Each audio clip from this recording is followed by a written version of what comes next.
ચાલો મિત્રો, આજે આપણે સરપ્રાઈઝ લઈને આવ્યા છીએ. સરપ્રાઈઝ એનું નામ છે તો કાંઈક તો સરપ્રાઈઝ હશે ને. આપણે સરપ્રાઈઝ રોટલી બનાવવાના છે. તો મેં લોટ બાંધીને એના લુવા બનાવી લીધા છે. એના માટે તેલ જોશે.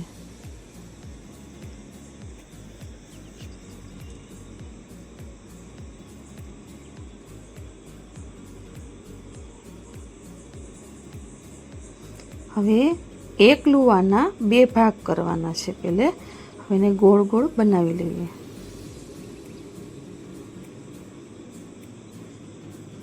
બંને ભાગ એક જ સરખા રાખવાના. બીજા ભાગને પણ ગોળ ગોળ બનાવી લઈએ.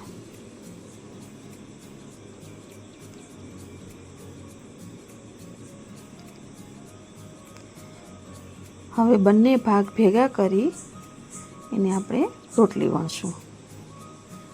જો વચ્ચે તમારે લોટ રાખવો હોય તો લોટ રાખી શકો, તેલ લગાવવું હોય તો તેલ લગાવી શકો. એક રોટલી મેં લોટ લગાવેલી રાખેલી છે.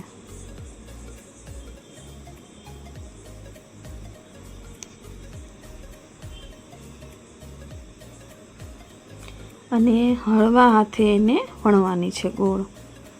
બહુ ભાર દેવાનો નથી, જેથી કરીને એ ફૂલાય.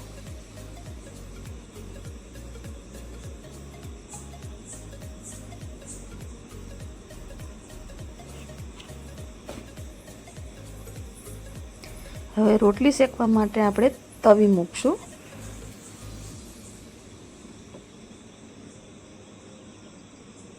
રોટલી ઉપર તેલ લગાવી લઈએ. હવે તવી મૂકશું. તવી ગરમ થાય પછી એની ઉપર રોટલી શેકવા મૂકી દઈશું.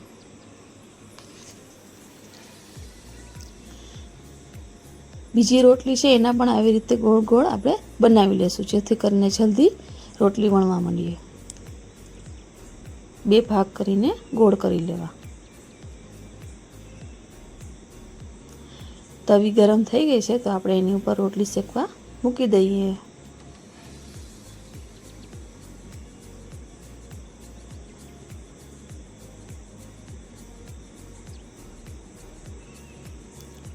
રોટલી શેકાય છે ત્યાં સુધી આપણે બીજી રોટલી વણી લઈશું.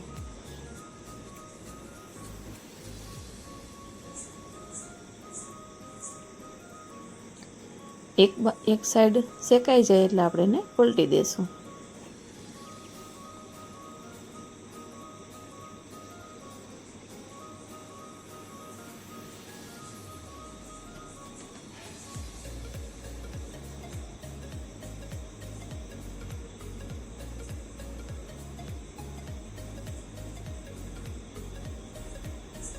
બીજી સાઈડ પલટી લેશું.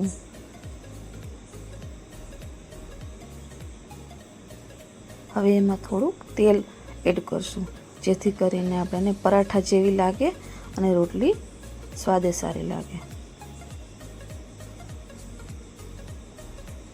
આપણે જેવી રીતે ઘરે લોટ બાંધીએ છીએ એવી જ રીતે બાંધીને બનાવવાની છે. આમાં કોઈ જાતનું કોઈ બીજું નાખેલું નથી.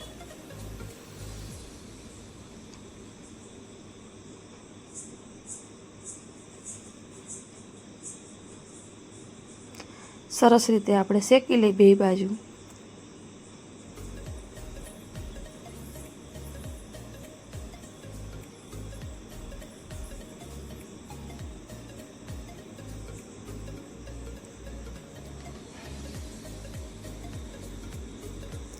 બે બાજુ સરસ રીતે શેકાઈ જાય પછી આપણે એને ઉતારી લેશું.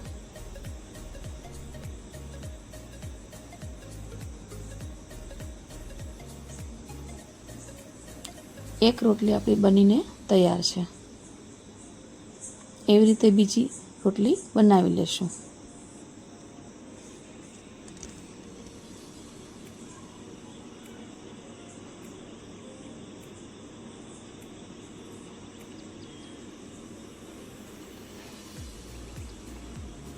તેને પણ બરાબર શેકી લેશું અને તેલ લગાવી દઈશું.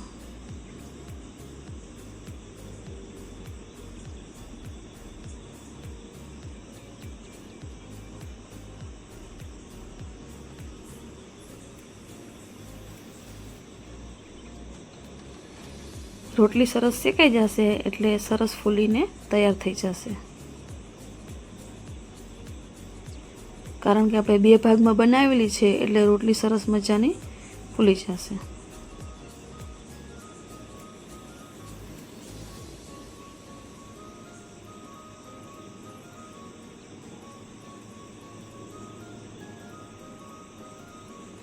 આપણી રોટલી બનીને તૈયાર છે બધી. હવે આવી ગઈ સરપ્રાઈઝની વારી.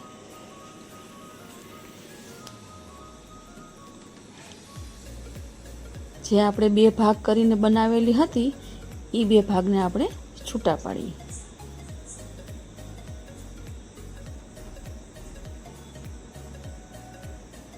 આ 2 ભાગ આવી રીતે સરસ રીતે છૂટા પડી જશે. હવે આની અંદર તમે બાળકોને બટેકાની સૂકી ભાજી, અન્ય સબ્જી કે તમે ઘરે જે પણ સબ્જી બનાવેલી હોય એ અંદર ઉમેરી શકો અને બાળકોને ખવડાવી શકો.